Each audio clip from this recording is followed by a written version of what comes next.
Great. We have around 16 people online. I want to say congratulations to Dr. Josiline. Your session had about 90 subscribers. 90.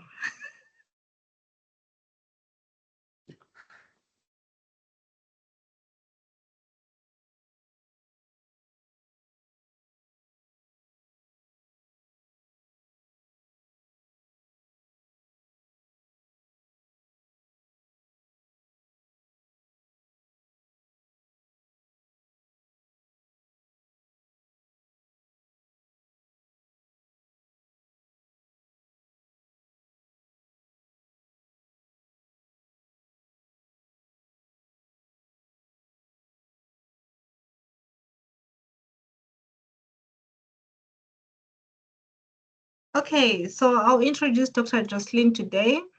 So Dr. Josiline Chigwada is a senior librarian at Chinhoyi University of Technology. Today she'll be presenting to us about publishing behavior in Zimbabwe and guiding us on how to publish open access, and also some of the journals that give waivers to Zimbabwean publishers. But this is not only limited to Zimbabwean publishers. I think to be limited to mostly African or people coming from low and developing countries. So I'm not going to take much of your time. And as I said earlier on, we're going to unmute the cameras and the mics towards the end of Dr. Josiline's presentation so that everyone has the chance to participate and to discuss. So Dr. Josiline, over to you, and you can share your screen and we can start the presentation. Thank you. Okay, thank you. B, can you confirm if you can hear me? Yes, I can hear you, and your slides are coming online. Yes, the slides are now online. Thank you so much. Good evening, good morning, good afternoon, depending with where you are. So thank you, B, for introducing me, and it's a pleasure and an honor to be part of this session where I'm going to talk about research, open access publishing as a Zimbabwean researcher.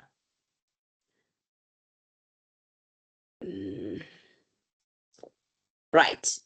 As a starting point, I just want us to go to menti.com, go to your web browser, type menti.com, and then when it opens, you type that code 2491-7621, and then answer the questions. I will show the answers at the end of the session. So let's go to menti.com and type 2491-7621. Let me put the code on the chat.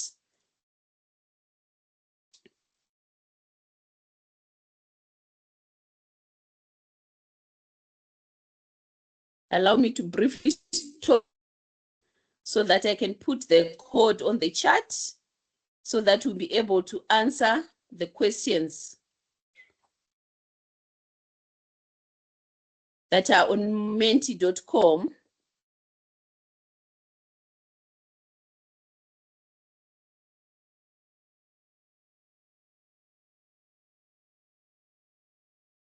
B, may you please share the code? Unfortunately, my chat is deactivated. Okay, so let me share the code. Can you put back your... Thank you. Can you please put back your slide and I see the code again? 2491. Okay, 2491. 2491 7621. 7621. Yes. Okay, so can you can share your slides again? All right, it's okay. Let me just try to log into Menti so that I'll move the slides as we go. Okay. That will be popping up on menti.com when you enter that code. Unfortunately, my network is slow.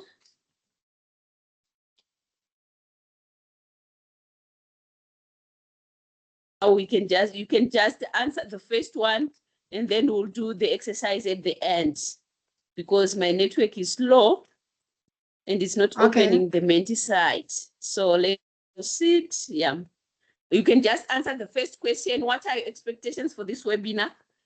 And then once it opens, I'll go back and check.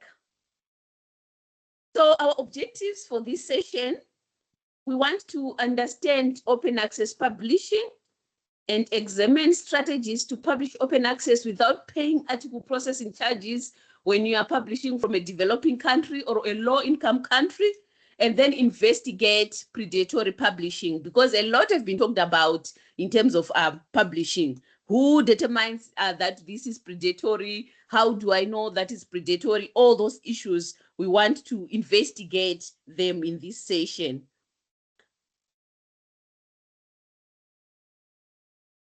And then what is it that we'll be talking about when we say open access publishing? Open access simply means making research freely available to anyone online without subscription barriers, maximizing your work's reach and impact worldwide. Because if we look at how we've been sharing our research outputs as researchers, in most cases, there are many avenues that you can use, or there are many models that you can use to publish your research output. So when we are talking about open access, we are saying that it's free to read. There are no paywalls. You are not asked to pay anything for you to be able to publish. And anyone can access your work immediately after it has been published. And then there is an aspect also of global visibility, whereby we are saying that your findings will reach scientists worldwide. Anyone who has got access to the internet will be able to access your research output. And open access articles, they receive an average of 1.6 plus more citations when compared to paywalled articles. And we are also talking about the issue of greater impact, whereby we are saying you have more downloads for your article. There are more citations, there's more influence on policy and practice, and it transforms your local research into global knowledge. Remember, we are doing our research to solve societal problems. So for your research to be able to be useful and impactful, it should be accessible. And for it to be accessible, in most cases, because of the barriers that are inclined to the issue of accessing information, we are talking about the importance of open access publishing. Now, there are a number of models that can be used when publishing open access. The first one is gold open access. This one, your article after acceptance will be fully open access when you as soon as you publish it. We are saying that as soon as it is accepted and as soon as all the processes are done, it will be available free of charge online. And in most cases, for your article to be published under gold open access, you pay an article processing charge. And that charge, it ranges from up to $5,000 plus, depending with the journal that you are publishing in. So in most cases, for this model to be useful for us, we need to have a lot of money in our pocket. And then there is green open access. This one is all about self-archiving and repositories. For those who work in universities, I know most of the institutions have got institutional repositories. So these ones, we are saying that after publishing in any journal, be it open access or subscription-based, your article, you'll be able to deposit your article, be it a preprint or a postprint, in an institutional repository or in any repository, depending with where you want to put your published article. But for this to be applicable, you need to know the copyright issues within that publisher. Some of the publishers, they allow authors to archive their manuscript, and some they don't allow. So for those that don't allow, then it means you only have to archive your preprint. But some, they will tell you that we are giving you this PDF version. For example, those who publish with Emerald databases, they will tell you that we are giving you this final accepted version, but you can't archive the published version. You have to archive this version that we are giving you. So for librarians, they know, they use certain tools to differentiate the different policies that are being given by publishers. So, for example, the Shepa Romeo one, they will tell you the policies of the publishers in terms of self-archiving and putting your published articles in a repository. That's green open access. And then there's hybrid open access. This one, we are talking about subscription journals with an open access option. You will be utilizing the traditional subscription model, but it will allow you to pay some article processing charges for you to be able to publish open access. There is also an option of publishing closed access when you are publishing, when we are talking about the hybrid open access. And then there's diamond open access. Here, this one we are saying there's no fee for authors or readers. And most of the journals, they are funded by institutions or by governments. If you look at most of the journals now that are being maybe created or established by universities, they are taking this diamond open access model, because the universities are the ones that will be funding the processes that will be taking place within the publication process. So here we are saying neither the author nor the reader pays anything to access the published articles. And many of the African journals, they follow this model, but you need to verify if they are good journals or if they are scholarly journals, if they are authentic journals, so that you won't be liable of publishing in predatory journals. Now, let me go to the strategies now of publishing open access without paying article processing charges from your pocket. A closer look at most of us researchers within developing countries or in low-income countries, we don't have the money that are needed for us to publish in good journals and publish open access. The first strategy that we can use, we can leverage fee waivers and discounts. This strategy works more for authors that are within low-income countries, just like Zimbabwe, right? There are some journals that offer waivers. If you your article is when you are submitting your article, you can apply for a APC waiver, or some of them, they'll tell you that there are these discounts that are applicable for researchers who are publishing from low-income countries. But as researchers from Zimbabwe, for example, I encourage you to utilize the fee waiver option instead of the discount option. Because taking, for example, you want to publish in a very high impact journal, which is charging 5,000 as article processing charges, and it offers 50% fee waiver. It means that you have to pay $2,500 for your article to be published open access. And looking at how we are having our monies, I don't think there's anyone who will be able to fork out $2,500 from his or her own pocket to publish open access. So let's take advantage of the fee waiver. And for us to be able to know that this publisher offers some waivers, you can check the publisher's websites. They've got their policies that are clearly outlined to ensure that if you are a researcher from Zimbabwe, you want to publish with us, you can apply for a fee waiver, and then we'll be able to waive all the article processing charge. And then you can also contact the editorial team directly to request a waiver. Let's say you have got a very good paper that you want to publish, taking, for example, in PLOS. PLOS is a full open access journal. It's a gold open access journal that charge article processing charges if one wants to publish open access. But you don't have that money. You can write to the editorial team, mainly the editor-in-chief, requesting for that waiver. And in most cases, they will grant that waiver.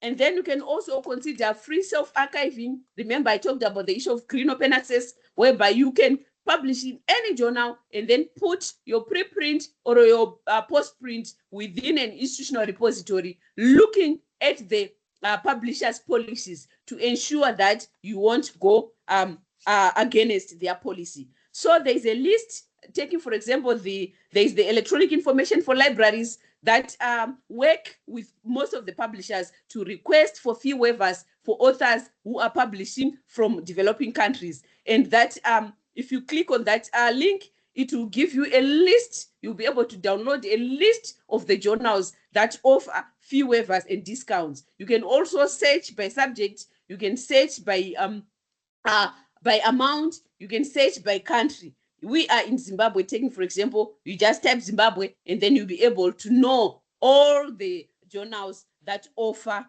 fee waivers. So let's take advantage of this. If you are not so sure and you work in a university, you can consult your librarians. They will be able to assist you with those journal names. Dr. Yeah, so, Josiline, hello. yes, very interesting. I have one request from a participant saying that may please go a little bit slower. I think they're recording. They Oh, want to write down notes, all so right. It's okay. they're, Let me they're slow lagging down a behind. little bit. Thank you. let me let me slow down a little bit. Thank you for that. All right. So that screenshot, I just took a screenshot. I downloaded the list of the journals from the EIFL website, and as you can see, it has got some subject area, the subdiscipline, APC offer, condition of offer, and then the journal name. Taking, for example, the first one is in the African history subject area, and then they waive all the APC for you to publish open access, and then the journal name is Africa Review. So as you be looking for the correct journal that you want to publish in, if it is within the EIFL database of all the publishers that they've negotiated with, for us to be able to have a waived APC or a discounted APC, you can search and then you'll be able to see whether they are waiving or whether they are giving a discount. Taking, for example, that one on sustainable communities, it is offering a 50% discount and it is in agriculture. So you can then check on the journal website to see how much they are charging. If they are charging 500 USD, for example, as the article processing charge, you will know that I will have a 50% waiver, then it means you will have to pay 250. So let's make use of this, and then we'll be able to have the advantage of publishing open access without paying the APC from our own pockets. And then you can also submit to a no-fee journal. Here we have some reputable journals that do not charge article processing charges. These ones, they are called the Diamond Open Access Model, the journals that will be utilizing the Diamond Open Access Model. Remember, I talked about those 4 models when I started. So there are platforms that you can utilize for you to be able to know those journals that publish open access without charging those APC. Taking, for example, you can make use of the directory of open access journals. In short, it is called DOAJ. You will be able to identify those journals. For DOAJ, for them to index the journals, they have their own criteria that they look at and ensure that the journals are good, the journals are credible, the journals are following the good publishing practices and standards for them to be listed under that platform. So you'll be able to make use of it, to be able to know the journals within your subject area, so that you'll be able to publish without paying article processing charges. And there are some also good regional journals that do not charge APC. And like what I've pointed out, Diamond Open Access journals do not charge. There's no charge to the author, there's no charge to the reader. So that one, you'll be able to publish free without paying APCs. So the next slide is a screenshot of DOAJ as well. This one is the Director of Open Access Journals. You'll be able to search for journals in any field, in all the fields, or you can specify the field that you want. And down here, you can see that there are journals in 91 languages. And then there are 140 countries that are represented within that database. So from those journals, there are 14,264 journals that do not charge fees. So you can't say that I couldn't find the journal within my subject area. Out of the 14,264 that do not charge any APCs for you to be able to publish open access. So make use of this platform to identify these journals within your field. Remember, I said when you search, you can search and specify the subject area so that you'll be able to retrieve only those journals that are within your subject area. DOAJ is one of the platforms that you can utilize. And then what you can also do, you can apply for research grants. Remember, when you are applying for research grants, they allow you to include the issues of article processing charges depending with where you want to publish your research output.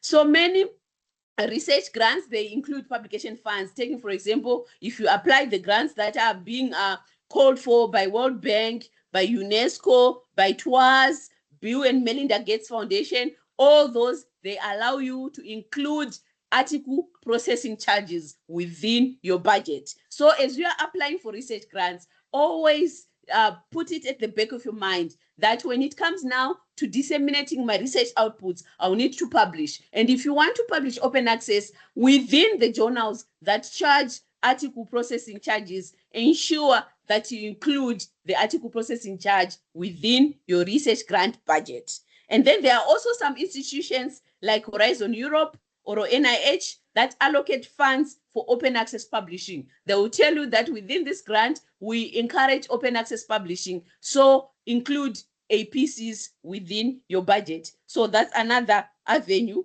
that you can utilize. Another avenue, you can collaborate with international partners. Remember, we are in Zimbabwe. Sometimes we might not have the funds to do or to publish open access from our own coffers. But if you partner with someone who is from an institution that provides article processing charges, that provides support for publishing open access, you will be able to publish open access without forking out the money from your pocket. So here we are saying partnering with researchers from high-income countries can help you to share the financial burden. And collaborative projects, they provide access to institutional APCs covering oral publishing agreements. Taking, for example, there are some institutions in South Africa. In South Africa, they've got a consortium that is called SANLIC. That consortium, they negotiated for publishing agreements, which are also called read to publish agreements, whereby we are saying, when I subscribe to your journal, taking, for example, I'm subscribing to Sage, right?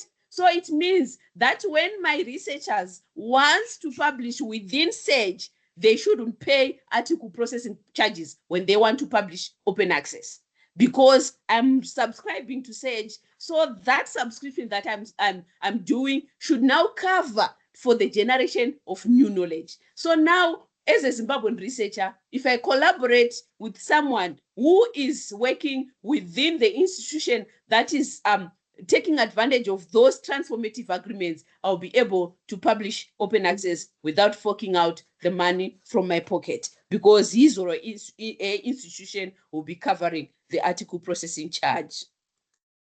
Another avenue is the issue of institutional support. Here, you need to check if your institution have agreements with publishers to waive or cover APCs. Remember, I talked about EIFL that have negotiated with a number of publishers to enable us to publish open access. So you can check if your institution have got that support, and then you'll be able to cover for your APCs. Then the read and publish agreement with open access publishers that I've talked about. And you, as a researcher, you can also advocate for the creation of publication support within your institution. Let's say you're at CAT, you can negotiate with the research office. We are publishing, we want to publish open access. May you please negotiate with the publishers so that we'll be able to publish open access without paying the article processing charges. So that can be also utilized by us researchers, engage them so that they can start the negotiations. Sometimes they might not think about it, but if it comes from us researchers, they'll be able to implement, and then we'll be having that institutional support in publishing open access. Right, I also wanted us to go to menti.com and answer that question, but unfortunately, just because my machine is not logging into Menti, we can skip that as well and then do it at the end if my connectivity have improved. I wanted us to point out the strategies we are going to use, and then the strategies that we have used as researchers in publishing open access without paying article processing charges from our own pockets. All right, now allow me to move to predatory publishing. In most cases, a lot have been talked about in terms of predatory publishing. There are quite a number of myths and misconceptions surrounding predatory publishing. But what is it that is predatory publishing? A closer look at predatory publishers, they are taking advantage of the open access publishing model for them to take advantage of good research that is coming from researchers and then publish it without going through the peer review process and adhering to the publishing standards that should be adhered to when we are publishing good research. So these are deceptive journals that prioritize profit over quality. Most predatory journals, they charge a fee for you to be able to publish with them. It's very rare to find out a predatory publisher who is not charging, who is operating on a diamond open access publishing model. They lack rigorous peer review. They will tell you that submit your journal and then within 2-3 days, you have a publication. So let's take heed of that. In most cases, when people or when publishers offer us a quick, like a quick turnaround time of 2-3 days, 1 week, let's be very careful, because it takes time for a journal to be to went through peer review and for it to be accepted, for it to go through copy editing, for it then to have some proofs. As an author, you then send back the proofs and then approve. It takes long. Sometimes it might take 2 months, sometimes 3 months, sometimes 4 months, sometimes a year. But if you see a journal that is saying within 1, 2, 3, 4 days, your article will be published after submission, then something is very wrong somewhere. And then they also exploit the pressure to publish. Remember, in most universities, when you are an MPhil student, when you are a DPhil student, you are required to publish before you graduate. And then some of the learners, what they do, they wait until the last moment for them to submit an article for publication, and you'll be operating under pressure. So for you to be able to meet the deadlines, you look for those journals that will tell you that within 2-3 days, your article will be published. Then you take advantage of that, while you don't know that you are getting yourself into trouble. And then these are predatory publishers, they threaten research integrity. So as researchers, let's take heed and ensure that we avoid this trap at all costs. So now, who determines whether a journal is predatory or not? There is no single body that does that, but there are universal authorities that have collective scholarly judgment, which then say this is predatory, this is not. So the director of Open Access Journal, for example, just like what I've said, this one, the gold standard for open access legitimacy, whereby they adhere to very strict editorial vetting for a journal to be part of their platform. And if a journal appears in DOAJ, it meets baseline quality standards. So always check first before you say that this open access journal is good. They do their vetting. And also remember, when the journal is indexed within DOAJ, if they slacken, it will be removed. So continuously check if that journal is still on the indexing platform. If it is removed, then it means that the journal was not maintaining the standards that they were supposed to maintain. So this one, it doesn't mean that the list is permanent. It's not permanent. They remove those that do not continue to adhere to the standards that are good publishing principles. And then you can also make use of Scopus and Web of Science. Remember also, these platforms, they delist the journals that do not continue to work within the minimum good publishing standards. So these are the 2 leading citation databases that apply rigorous quality criteria, and then they in exclusion from this database is not proof of predation, but it is a clear warning sign.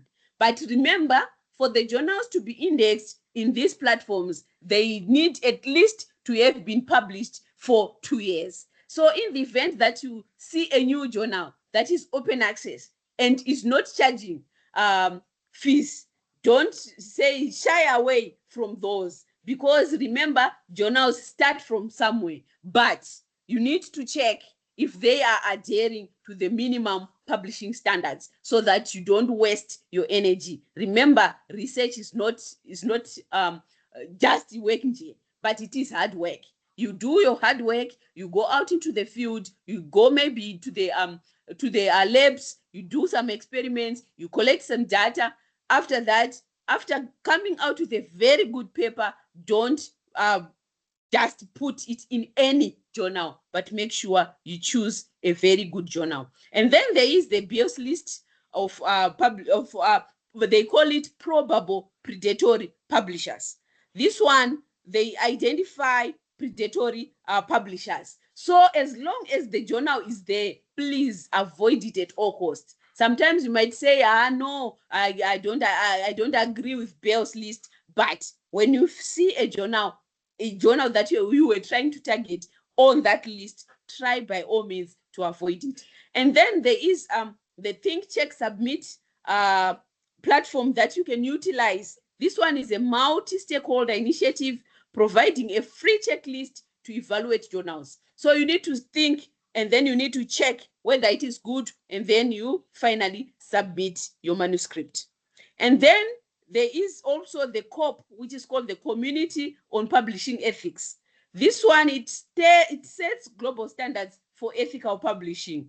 And some journals are members of COP, and then you need to verify membership. If that journal say that it is a member, if it is a member of COP, verify within the website whether it is a member for you. And if a journal says it is indexed in George, please check within the platform if the journal is there. If the journal says that it is indexed in Scopus, in Web of Science, or in any good indexing platform, please verify and check to ensure that you are not throwing your hard work to the dogs.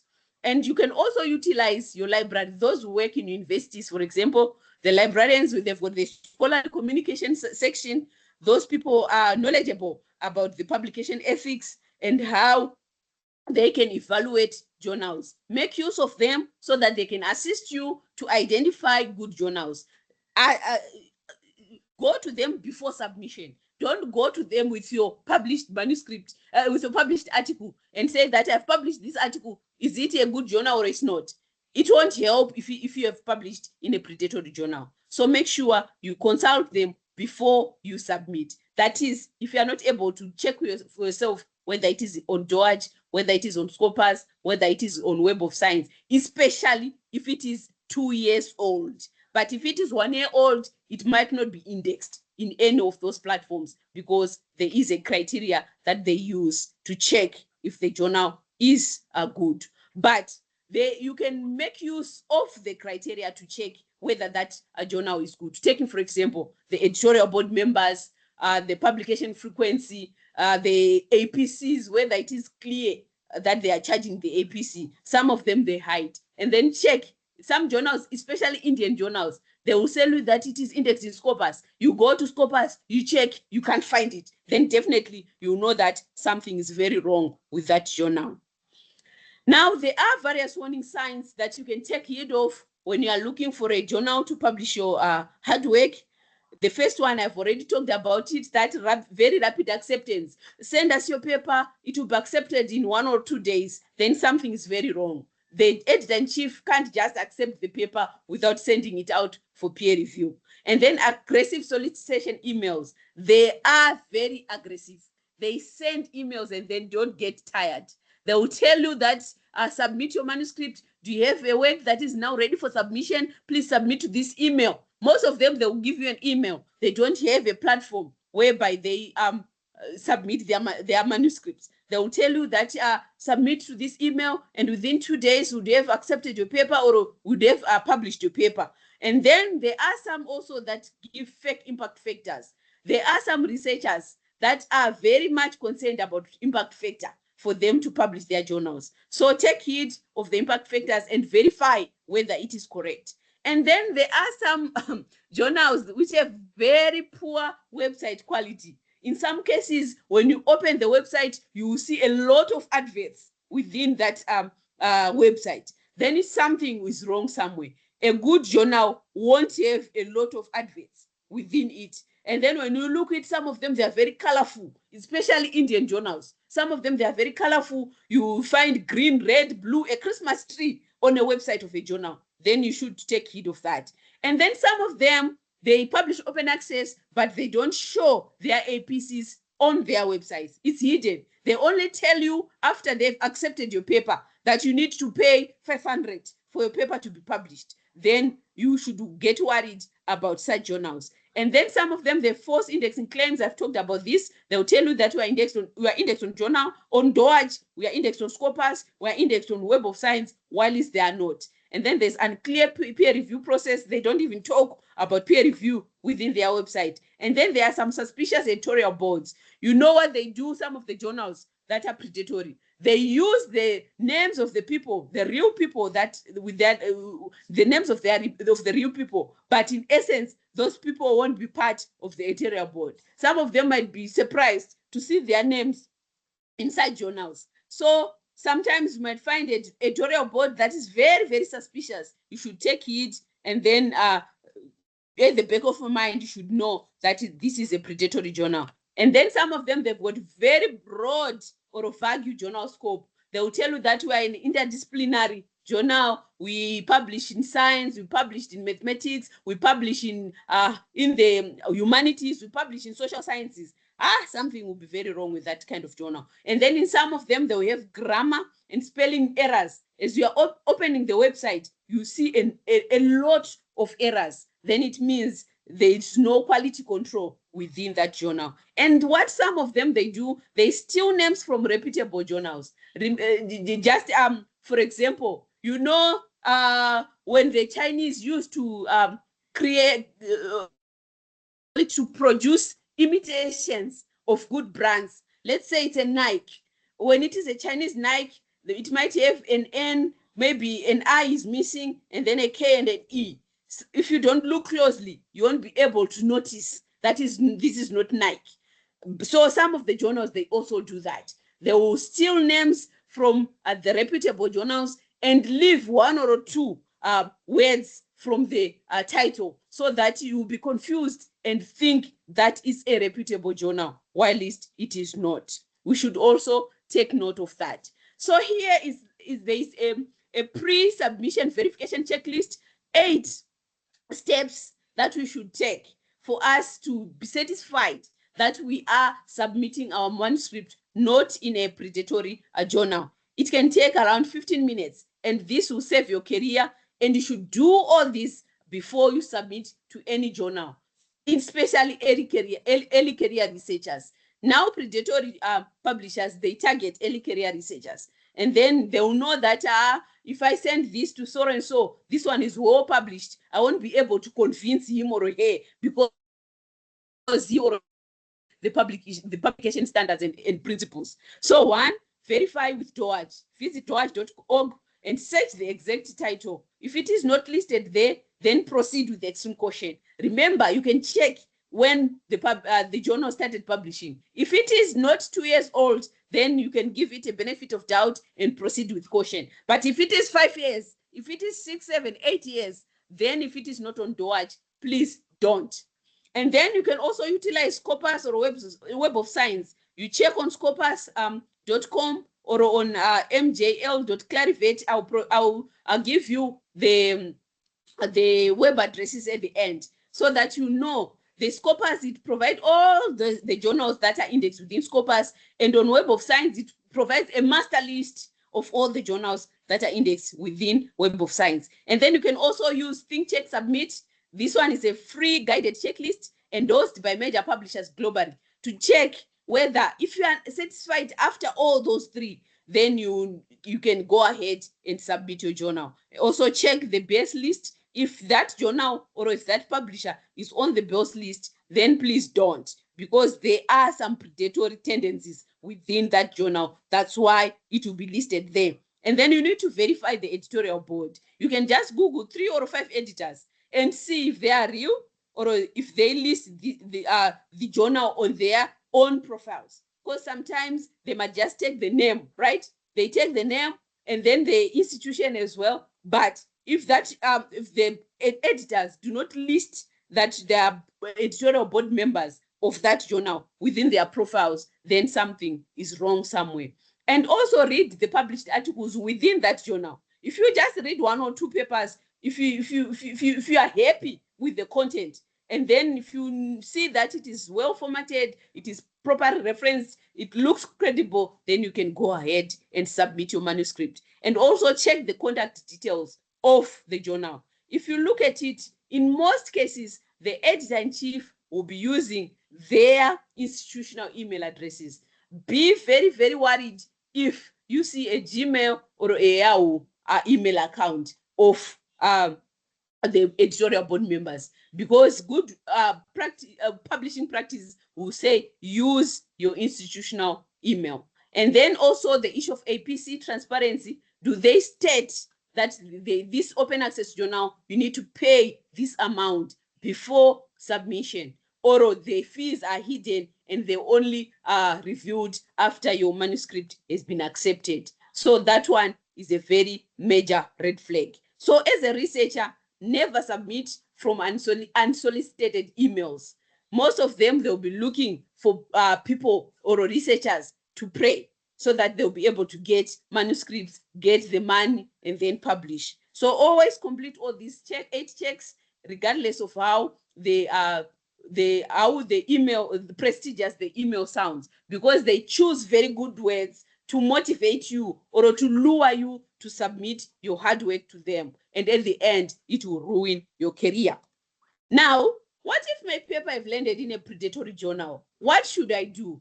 There are consequences. We can't run away from that. All those papers that are published within predatory publishers, they don't count for promotion, right? Because what they do now in most universities, after you have submitted your file for promotion, they will scrutinize it, and then they will check your publications under the research the research model, and then they will check whether you have been publishing in good journals. If they find that, oh no, all these papers were published in predatory journal, those papers won't count for promotion and tenure. And when you also apply for grants, those funders, they look at your publishing profile. If they find predatory tendencies, then you risk not getting the funds. And then legitimate researchers avoid also citing work that is published in predatory journals. They will look for work that is on Scopus, look for work that is on the Web of Science database, look for work that are in journals that are on DOAJ. So at the end, your work won't have the impact that it deserves, because you'll be publishing in predatory publishers. And institutions abroad may also question credentials if patterns of predatory publishing are found. Taking, for example, you are looking for partners, maybe to apply a grant with. They'll check your profile, and then they'll see, oh, this person has been publishing in predatory journals. Then you won't have that collaboration. And you paid an APC without receiving genuine peer review in return, then that's the consequence. You pay your money, it will go, and then it will go in vain. And then the extreme difficulty is to retract the paper once it is published. Remember, a retracted paper is not deleted from the journal. There will be a retraction notice. And if you find your name under retraction, then that one will be a negative for you, because it will be a barrier to collaboration, it will be a barrier to grants, it will be a barrier to promotion. What can you do?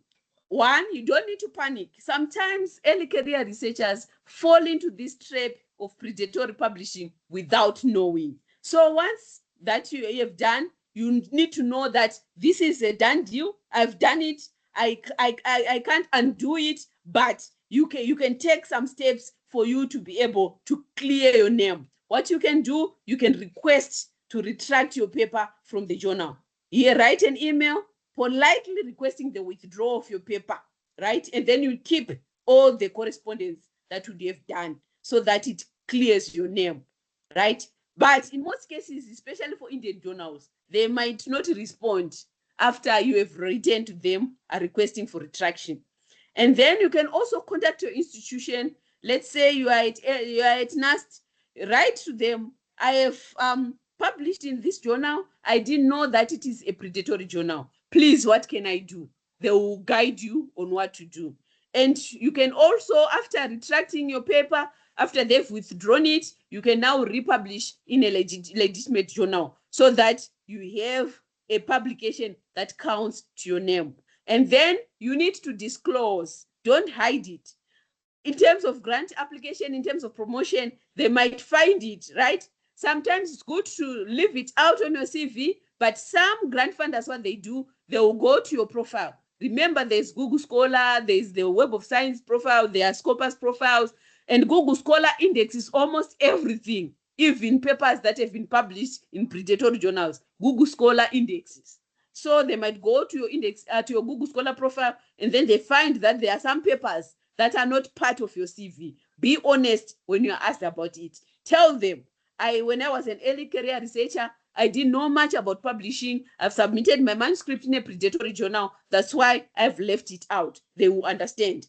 And you can also report the journal to the Traction Watch. Remember, the Traction Watch is always publishing the journals that are not doing good to researchers. So don't keep quiet when you notice that you have published in a predatory journal. Now, does it affect your career? The honest answer is yes, it does affect your career, but it depends on how early you detect it and how you respond to that. Academic promotion, remember I said it will affect you. Grant funding, it will affect you. Your reputation, it will be affected. And then for PhD supervision also, it might affect you and it will affect the students that you have supervised, and it will also affect the number of students that you might get after that, because some of the students, when they are looking for supervisors, they look for their publications. But remember that this can be mitigated. We are saying that if, as an early career researcher, acknowledge that you have made a mistake and republish legitimately, and then demonstrate strong future practice in future. As you are now publishing, don't do it again. If you do it once, it was by mistake. But if you repeat it for the second time, then it means that you are enjoying your mistakes. So don't do it for the second time. But the best is prevention. As you know that there are predatory publishers, please try by all means to avoid it. One strong paper in a credible indexed journal, even a Diamond open access African journal, is worth far more than 10 papers in questionable outlets. It doesn't make sense to have 20 articles published in a predatory journal. It's better to have one that is published in a good journal. Now, can researchers recover? The answer is yes. You can recover after publishing in predatory journals. You need to focus on your future ethical publishing. After you know that this is predatory publishing, avoid it at all costs, and then strengthen mentorship and journal evaluation to ensure that you know that this journal is good, this journal is not good. And then you need to maintain research integrity for you to be able to recover from predatory publishing. Now, the road to publishing safely and globally, you need to verify. Always verify first. You can use DOAJ, use ThinkCheck Submit, check on Scopus, check on Web of Science. There are a number of platforms that you can utilize in terms of verifying whether the journal is good. And claim your waivers. Publish open access, claim your waivers, apply or claim waivers before any submission, so that you'll be able to not to pay the APC from your pocket. And as a supervisor, you need to guide your students. Remember, you are the role model, and you need to mentor your students to always verify journals and avoid the predatory publishing trap from day one. You might have fallen into it, but assist your students never to fall into that trap. And if you don't have money, if you don't have collaborations, if you don't know about waivers, you can start with Green Open Access Publishing, whereby you deposit, be it your preprint or your postprint of accepted manuscripts, into your institutional repositories. Remember, depositing or archiving your research output in an institutional repository is publishing open access. And build a legitimate record. Always build a legitimate record. Remember, I said it's better for you to have one paper in a good journal than having 20 papers in predatory journals. Now, let me give you a safe publishing workflow, right? You identify your suitable journal, you verify your indexing or a peer review, you check the APC transparency if it is an open access journal that charge article processing charges, use think, check, submit, and then consult your librarians before submission if you are not very sure whether the journal is good or not. So that's a list of the important resources. Think, check, submit, you can access it there. DOAJ, you access it there. Scopus, Web of Science, which is Clarivate, and then COP, that's the publication ethics, and then the BELS list, you can also access it from there. And then also I wanted to check whether your expectations were met that would have developed from the start. But now in conclusion, I can say that it is possible to publish in good journals. It is possible to publish in an open access journal without paying article processing charges. Utilize the strategies that we have discussed, we have talked about in this webinar, and you'll be able to publish open access. In the worst case scenario, publish in any journal, in any way, be it is it closed access or open access, and then archive your preprint or your postprint in the institutional repository. Some journals, they allow you to publish even the final version, final accepted version, which is copy edited. They allow you to deposit it within an institutional repository so that you'll be able to improve the visibility of your research output as well as the impact of your research, because we are publishing to enhance and solve societal problems. So for your research findings to be useful, they need to be accessible. For them to be accessible, you should publish open access. With that, I thank you. Wow, thank you so much. I think we can all give Dr. Jose a very big round of applause. It was great. So just show the reactions and say super, Dr. Jose. Thank you so much for the presentation. It was great. It was very informative. I've also learned one thing or two there. Wow, I don't know where to start. So I'll start with, we've got two co-presenters or two co-hosts with me today, Dr. Tatenda and Professor Edmond. If you've got any questions, after that, we're going to go into the chat. I saw one or two questions. Then if anyone else is interested in asking a question, please raise your hand, and then I'm going to go by order of who is first to ask the question. Thank you. So Dr. Tatenda.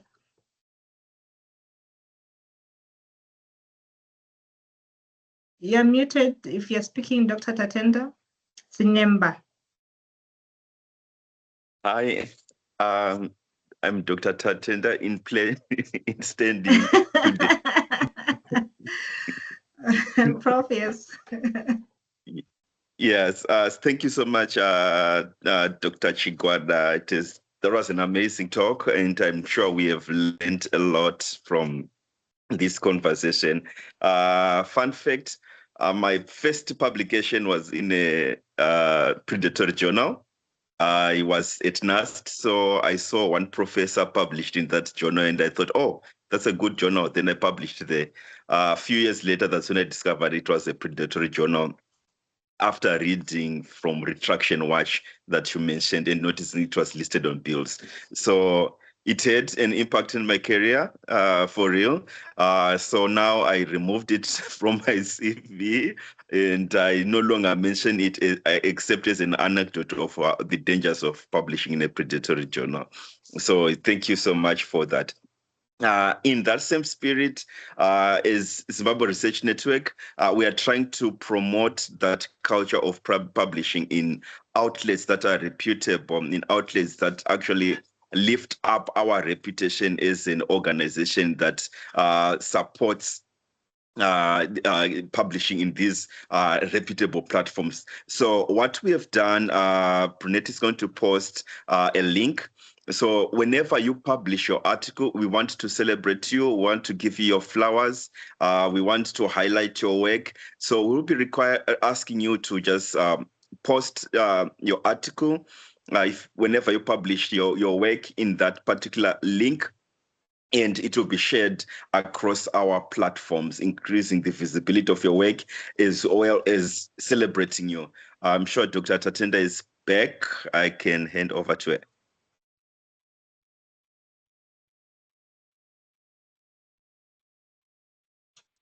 I don't think she's okay. She's back. Can you hear me? Can you see me? Yes, please. Okay. We can't see you, but we can hear you. Oh, I don't know what's happening with my camera. 1 second.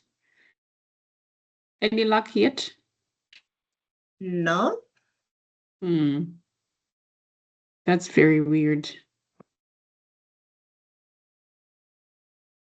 So you can either go ahead or we can wait and you can come back. It's okay, Dr. Tatinda?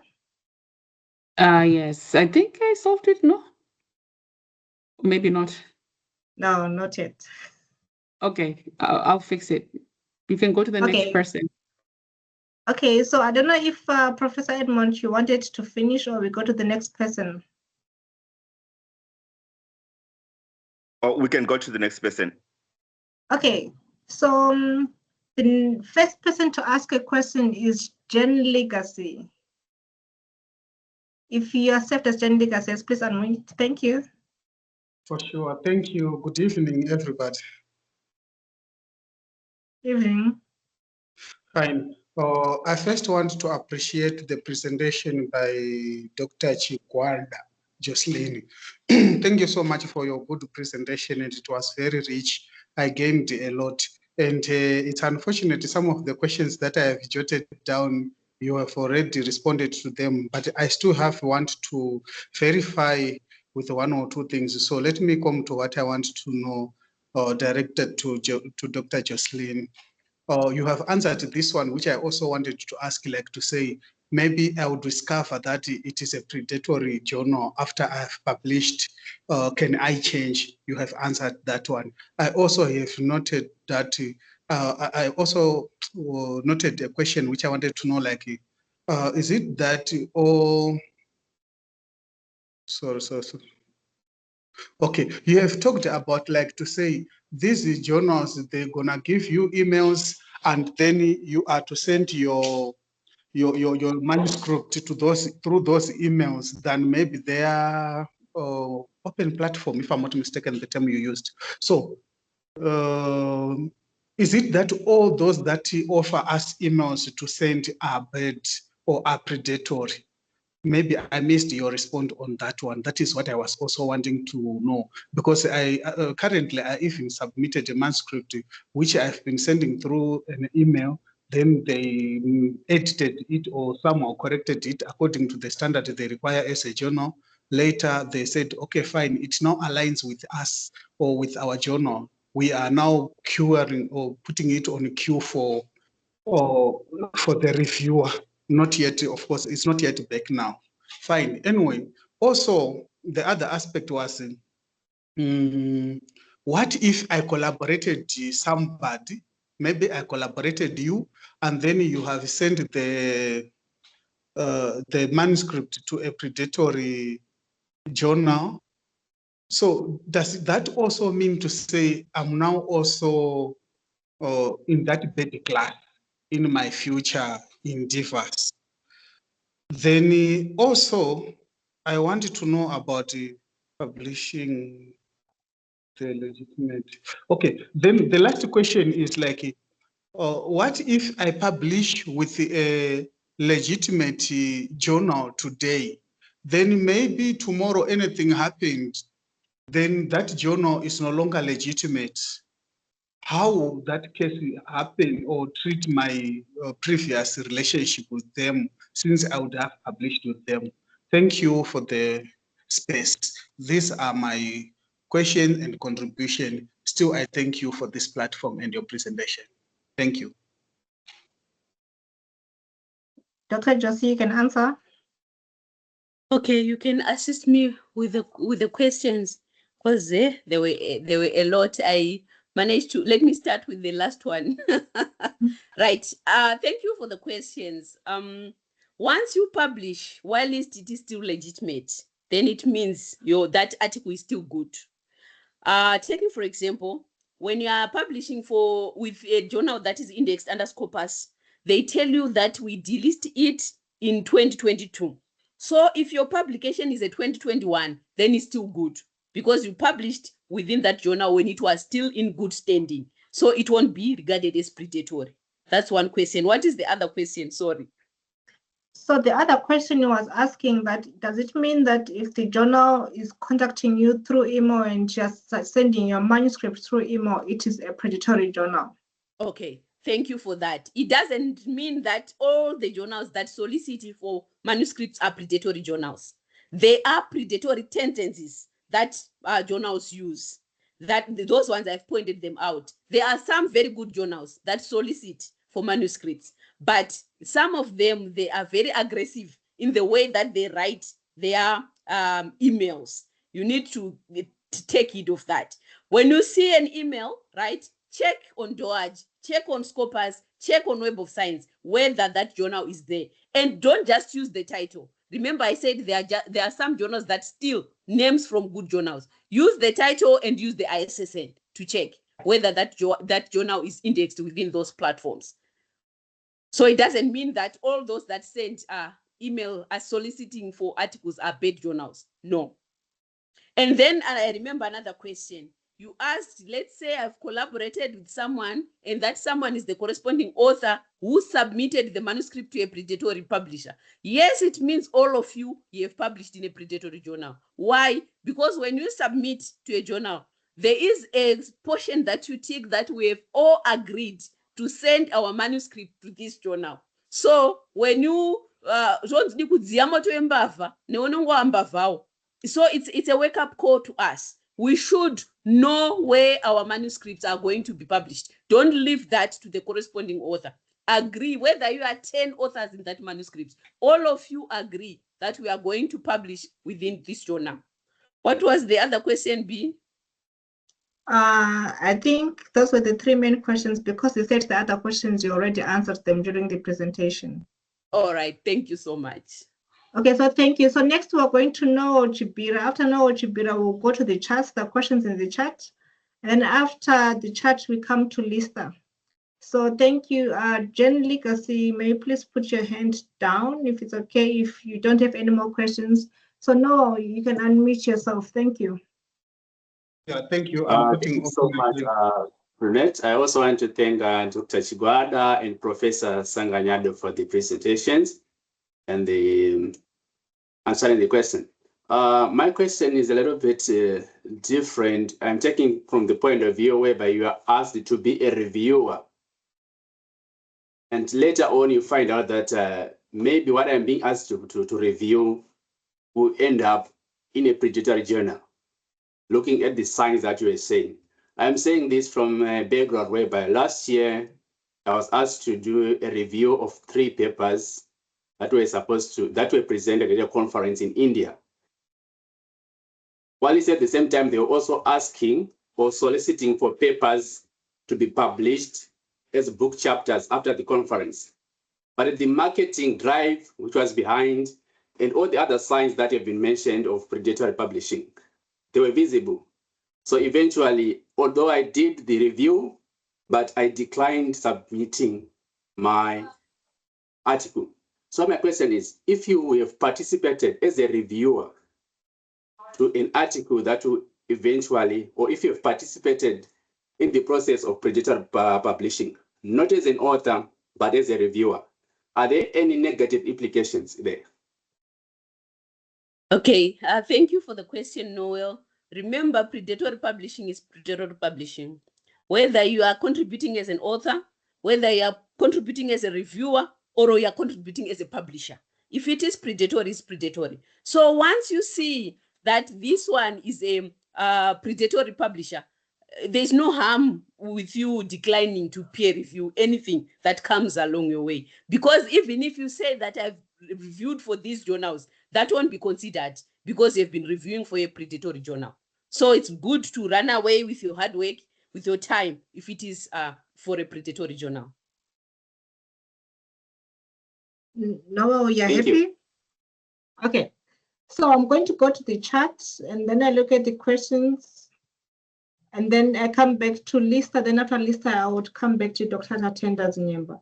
So Abigail, one of the first questions, I think your first question has been answered. It was regarding whether if you published previously in a credible journal, then it is discredited afterwards. Does this affect your pre-published article? I think Dr. Josiline has already answered that. And then the other question is, does the quartile ranking Q factor of a journal matter? Can it be used as a sole indicator of journal quality? Dr. Chigwada? Okay, thank you for that. As an early career researcher, I can say that sometimes for your paper to be published in a Q1 journal, it might be hard work, or it might be after you've collaborated with good researchers. So if you only consider the impact factor when you are choosing a journal, then sometimes you might not end up having any publication, especially if you're an early career researcher. So my suggestion is, yes, look at the impact factor, but not as a sole indicator for you to choose that journal. But after you are like Prof. Edmond, yes, you can now consider impact factor when you're choosing your journal, because you know the ropes, you know the road, you know how to write for your paper to be accepted in a Q1 journal. So impact factor alone, when you're just starting, is not enough for you to say, I'm solely relying on impact factor for me to submit my papers. Okay, so let me try and go through the questions very fast so that we close early. So the next question is from Tawanta. Some journals appear under major publishers such as Taylor and Francis, but they're smaller or less known titles. Does being hosted or affiliated with a major publisher automatically make a journal trustworthy, or are there still warning signs researchers should look for? Thank you for that question. Remember, I said journals start from somewhere, right? If it is a first issue, volume 1, number 1, definitely it won't be known. It needs some papers for it to be published. So if it is under Taylor and Francis, remember, there are some journals that were retracted while they were from very good journals. Take, for example, Elsevier. There were some journals that were retracted, but that were delisted from Scopus, from Web of Science, from DOAJ, but they were being published by Elsevier. So if you say that this journal is on Taylor and Francis, so it's a good journal, it depends now. If it is a new journal, volume 1, issue 1, in some cases it's better to avoid it, so that maybe those who are still struggling to publish can use that as a way of getting on their feet. But personally, I would try to avoid such. I always try to publish in volume 1, issue 1. But if it is a volume 2, yes, we can say that it is getting there. But as I said, remember, those new journals, they need papers for them to be published. So they are starting from somewhere. You can publish you can submit your manuscript to those journals so that at least they also get to their feet. But within a year, you will know the direction where they are going. So sometimes it's not good to be guinea pigs unless if you know that this journal is good. Remember that I said there are some criteria that you should look at. Look at the editorial board. Look at their website. Look at their peer review process. Look at all those things before you commit that I'm submitting to volume 1, issue 1. Okay, so last question in the chat before I go to Lista. So the last question is also from Tawanta, I think, is asking how should early career researchers evaluate whether publishing in local institutional, which are Zim journals, helps or harms their international visibility and academic credibility? All right, thanks for that question. In Zimbabwe, I know most institutions are introducing these journals. And I'm happy to say that we have Zimche, right? Zimche released a list of items that they look at for them when they want to accredit journals. So let's say it's not yet accredited. Yes, there is the DIC, there's this, there's that journal. Look at that Zimche guideline and see whether all those tenets are there within that journal. And then you can safely publish. But if those tenets are not there, and you check the editorial board, and you check and you see, let's say it's a cut journal, you see it's cut from the editor-in-chief to the last editorial board member. And then you look at their publications, all of them are being published by authors from cut, then there's something very wrong with that journal. So you need to take care and ensure that you submit your work to the journals that are good. Look at the editorial board member. It will be good for you to have that list handy, the ZimChe list for accrediting journals. That's the list that we can use, because we can't say that we want to check the DOAJ one. Sometimes maybe we might be struggling for us to meet those DOAJ criteria, but at least our own ZimChe guidelines will guide you to know that, no, this is a good journal, I can try it. This one, no, I can't. Just reading the articles that have been published previously, that will tell you a lot, so that you can commit or not.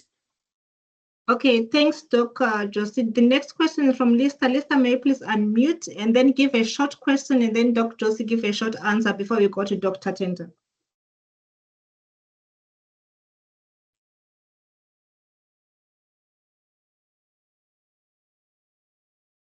Lista? Thank you very much. Can you hear me? Sorry, we can't hear you. It's very low.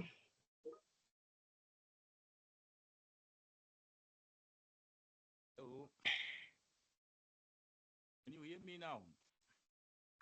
Your volume is very low. We can hear you, but it's very far. Maybe it's because I'm not in Zimbabwe currently. I'm in South Africa. I'm not sure whether I can. South Africa, I can hear you. Okay, can you try typing the question in the chat?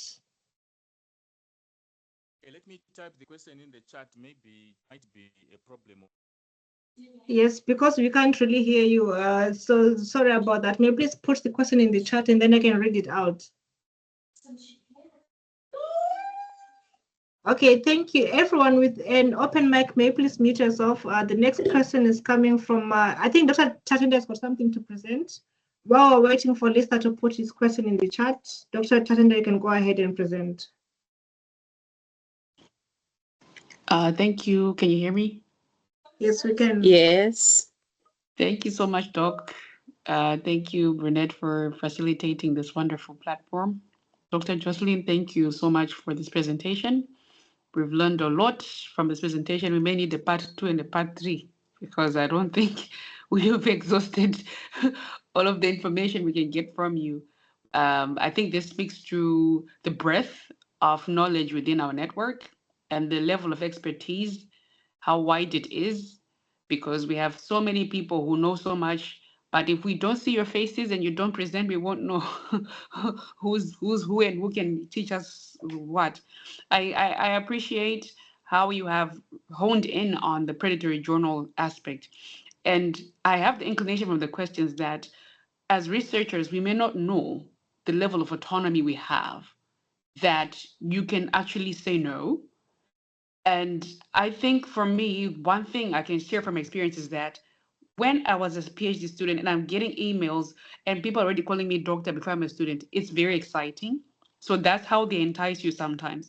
They call me doctor, we have this journal, or we want to review this article, etc. And it's very exciting because no one has approached you before. And I think one thing that I was told by my supervisor was that if people are looking for you like that, in that way, it's typically predatory. I rarely get invitations from good journals. It's quite rare. And I also learned to verify who is asking for this. And in my email, even from Taylor and Francis journals, Sage journals, they still come to my email and they say, come and publish in the journal of XYZ, especially when they're new, right? Like you were saying, volume 1, volume 2, etc. And fortunately, during my PhD as well, we had a session with one esteemed professor who was teaching us on similar to what you were doing about how to publish. And I remember the volume aspect of it. Or they're saying the higher the volumes of the journal, the more reputable it is because it's been there for long. And there's so many other tips that you can also use apart from the impact factor, like what Dr. Josiline is saying. Another thing I wanted to add on was collaboration. Partnering with people in the network who are at other institutions. For example, if I'm in Zim and I contact Dr. Brunet and I say, I want to write a paper at the University of Liège, I know that your university pays for publications. Let's write a paper together. I'll do this and you'll do that. And then we work together and then we submit the paper. I think that also helps a lot, which is why we created the network. There's so many opportunities for us to collaborate. There's so many opportunities for us to work together.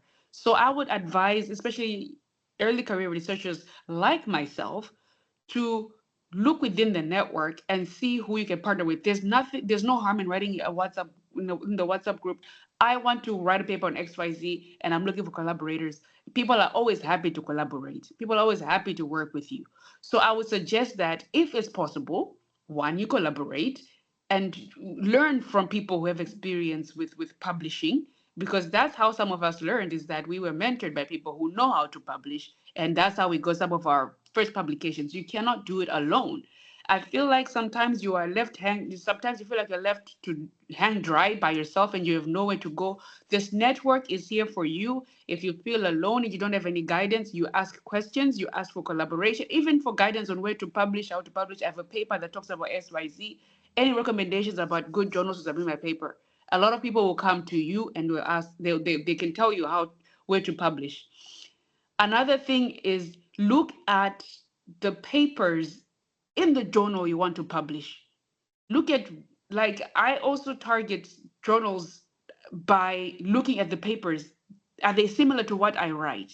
Are they similar to what my research is focusing on? Are there papers that somewhat, maybe I wrote it in the sub-Saharan African context, but there's a paper written on Latin America on something similar, and maybe the methodology is slightly different. That's another good way of seeing whether your journal, your paper can be published in a certain journal. You look at the type of study. You cannot send a qualitative paper in a quantitative journal, for example, right?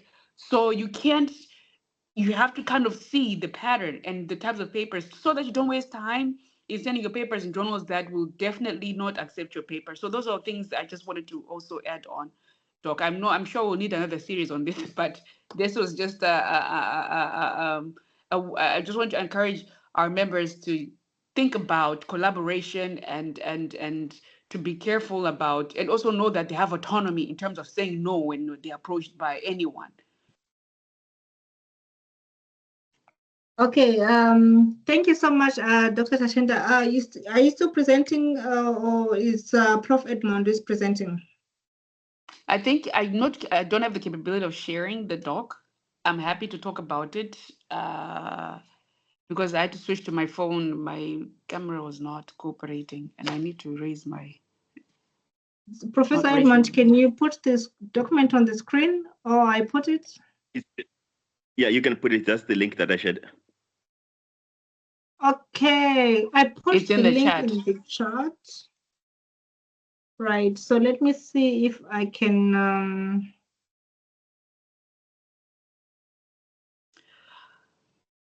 Okay, so we have a new form. You can see the form. Yes. Let me see if I can zoom in. Everyone can see? Yes. Okay, so it's presenting. So I can go ahead and explain. Yes, please. So we announce publications in the WhatsApp groups and LinkedIn, on Twitter, on our Twitter page, and other social media platforms that we have, as you know. And we would like to encourage good practices, as we have presented today, as Dr. Josiline explained. What a paper we want to be able to distinguish papers that are published in non-predatory journals. Let's use that term. So this form just kind of is a way of us if someone says, hey, I have a paper and I want it to be announced, we kind of have now formalized the process rather than just to say announce every single paper that comes our way. So there's a criteria that we have come up with to help distinguish which papers can be announced and which ones can't. It's similar to basically what Dr. Josiline has been explaining throughout. Then this criteria you have to fill it out on your own. So if you want us to announce your paper, you have to know the DOI of the journal. You have to know some of the metrics of the journal. You have to know whether it's indexed or not. Do you have to know the open access policies and their ethical alignment? Everything that Dr. Josiline, I don't have to explain any of this because she already went through this. So the form is structured as such. It's very easy to fill out. I don't think it'll take you more than 5-10 minutes to fill out. So it just asks these basic questions. Is it published? Is it indexed in Web of Science, Scopus, PubMed, etc.? And is it clear about its APC policies? Yes or no? You are the one who has to determine this. And we can always also cross-check what is the DOI of this journal, right? Because all good journals have an identifier. And then does it follow the guidelines set by the Committee of Publication Ethics? And then if you want to, I think this can be optional. What is the current impact factor or the size score for the journal? And if you find that the journal satisfies the above, then you can state your name, the people to be acknowledged, because sometimes there's multiple authors in our network who want to be acknowledged, and then the link for the paper. And then you can also let us know whether you're the corresponding author or not. If there are any objections to this is the time to discuss. If there are any questions about it, this is the time to ask the questions. But we intend to also post this in the after this presentation in the WhatsApp group as well. Okay, so thank you, Dr. Tatenda. So one last question from the chat. I see that Lisa finally managed to put his or her questions, or I don't know which is which, in the chat, and it was already responded to, but I don't know if Dr. Josie want to respond to this as well. Do we have some Scopus rated internationally recognized journals specifically originating from Zimbabwe? And if so, which ones? Yeah, thank you, B. I think that has been responded to. Currently, Yes. we don't have. Most of the Zimbabwean journals are on the African Journals Online platform, AJO. If you check some of them, also, they are not even on DOAJ, they are not even on Scopus, they're not even on Web of Science.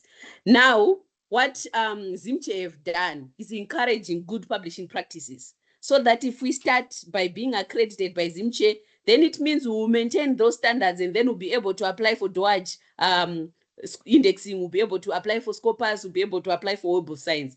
And then it means that now they have been mature and would be maintaining good publishing standards within our journals. So we are still far from Scopus and Web of Science, most of Zimbabwean journals. Okay, so thank you. I see that we're running out of time. I think already around 30 minutes over time, and I know that people have got stuff to go back to. People have kids, people want to rest. This has been interesting. Like Dr. Tachenda said, we probably need a session number 2 for this, just in case. But let's take this chat back into the WhatsApp groups. If you've got questions, please feel free to ask, right? Please feel free to raise points. And then if we see the need that you might need a session number 2 with targeted questions, then you can set up a session number 2 with more targeted questions. And please also comment and discuss on the new Google form that we have put in all the groups regarding the submission of your article for announcement. One last announcement from me is that I'm looking for the next presenter to present early June. So if you think you've got something interesting to tell us or something interesting to discuss with us, just hit my inbox and then we can chat. So this is for the beginning of June, the first week probably, or the second week of June. So let me know if you've got time. Every presentation is 20 minutes. Usually we do it at 7 p.m. either on Wednesday or on Fridays, and allow discussion time of either 30 to 40 minutes. But today's session was very interesting. This is why we're very way over time. But this session is being recorded, is going to be shared with you. We have seen people are asking for slides. The slides will be within the recorded presentation, and it will be posted on our ZRN YouTube channel. If you haven't subscribed yet, please go to YouTube, look for Zatara N, subscribe. Anytime you put a new video, you'll be notified. So thank you all. Thank you, Dr. Josie. I really appreciate this. It was quite informative. I think everyone here has learned one or two things, more than two things actually, many more things. And thank you to my co-presenters, Dr. Tatenda and Professor Edmond. And we hope to see you next time, and have a good night and a good weekend. Until next time, bye. Thank you. Bye. Bye. Good night. Bye. Thank you. Bye. Bye.